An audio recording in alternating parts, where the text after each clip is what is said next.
প্রিয় শিক্ষার্থীগণ, শিক্ষাপ্রিয় চ্যানেলে তোমাদের স্বাগত। আজ আমি আলোচনা করব কলকাতা ইউনিভার্সিটি ইতিহাস অনার্স ফিফথ সেমের অন্যতম একটি পেপার, সেটা হচ্ছে ডিএসসি A1, যেটা হচ্ছে বাংলা সম্পর্কিত পেপার, বাংলার ইতিহাস সম্পর্কিত। তো এর কিছু গুরুত্বপূর্ণ প্রশ্ন আমি দিয়ে দিই। প্রথমত 20 নম্বরের প্রশ্ন বলে রাখি, ইংরেজ ইস্ট ইন্ডিয়া কোম্পানির আমলে বাংলায় বস্ত্র শিল্পের অবক্ষয়ের কারণ বিশ্লেষণ করো।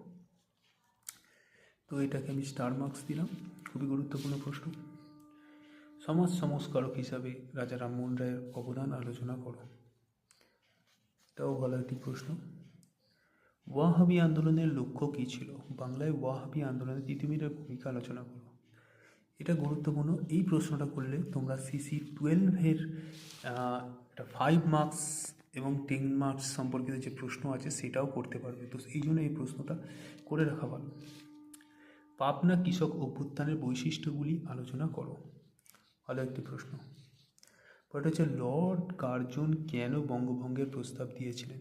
এর তাৎপর্য কী ছিল?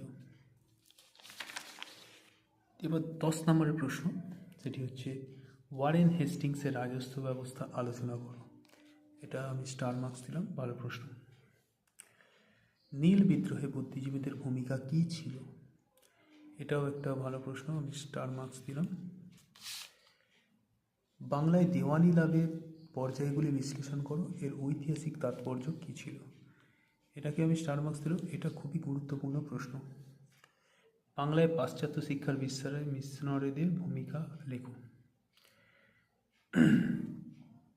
পরটা হচ্ছে ইংরেজ ইস্ট ইন্ডিয়া কোম্পানি ও সিরাজউদ্দৌলার মধ্যে সংঘাতের কারণ কী ছিল?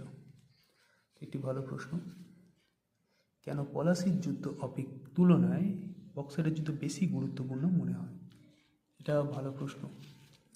তো তোমরা এই স্টার মার্কসের প্রশ্নগুলো করে দিও।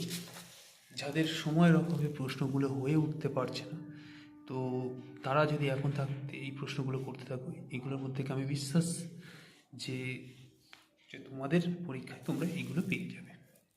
ঠিক আছে, এরপরে হচ্ছে 5 মার্কস। 5 মার্কসে সেটা হচ্ছে প্রথম প্রশ্ন, দ্বৈত শাসন ব্যবস্থা বলতে কী বোঝো? এটা একটি ভালো প্রশ্ন, এটা তোমরা অবশ্যই করবে। দ্বৈত শাসন ব্যবস্থা খুবই গুরুত্বপূর্ণ। ওটা হচ্ছে কর্নওয়ালিস কোড কাকে বলে? এটা ভালো প্রশ্ন। বাংলায় পাশ্চাত্য শিক্ষার বিস্তারে ডেভিড হেয়ারের ভূমিকা কী ছিল? 4 নম্বর প্রশ্ন, সাঁওতাল বিদ্রোহের কারণ কী? এটা ভালো প্রশ্ন। বিধবা বিবাহের পক্ষে বিদ্যাসাগরের মূল যুক্তি কী ছিল? এটা একটি ভালো প্রশ্ন। বঙ্গভঙ্গের পিছনে কার্জনের উদ্দেশ্য কী ছিল? এটা বড় প্রশ্ন লেখা আছে, মানে তোমরা যদি এই প্রশ্নটা করে যাও তাহলে এই প্রশ্নটা তোমরা করতে পারবে। পরের প্রশ্ন হচ্ছে 1917 খ্রিস্টাব্দে ফারুকশিয়ার ফরমানের তাৎপর্য কী ছিল? এটি ভালো প্রশ্ন। পরের প্রশ্ন হচ্ছে পলাশির লুণ্ঠন বলতে কী বোঝে? এটাও ভালো প্রশ্ন। বক্সারের যুদ্ধের তাৎপর্য কী ছিল?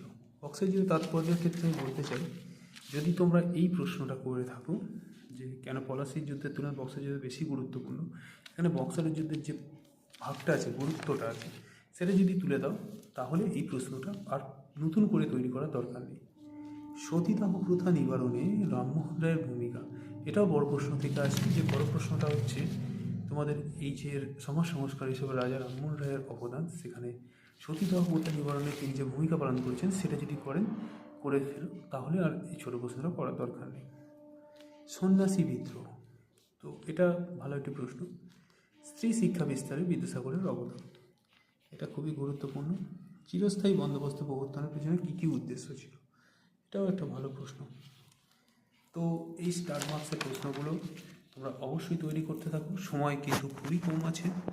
তো এগুলো হয়ে গেলে বাকিগুলো তোমরা চেষ্টা করো করে নেওয়ার, কারণ প্রশ্ন অনেক সময় কঠিনও হয়ে থাকে, তো সেজন্য তোমাদের করে রাখা অবশ্যই জরুরি। যদি তোমরা এই প্রশ্নগুলোর মধ্যে কোনো প্রশ্ন যদি বর্তমানে থেকে না থাকে তাহলে তোমরা ভিডিওর কমেন্টে তোমরা অবশ্যই তোমাদের বক্তব্য জানাবে। আমি অবশ্যই চেষ্টা করব সেগুলোকে আপলোড করে দেওয়ার। তো এই ভিডিওতে আজকের মতো এই পর্যন্তই। দেখা হচ্ছে পরের ভিডিওতে। ভিডিওটা ভালো লাগলে লাইক করে দিও, চ্যানেলে নতুন হয়ে থাকলে চ্যানেলটিকে সাবস্ক্রাইব করে দিও। ধন্যবাদ।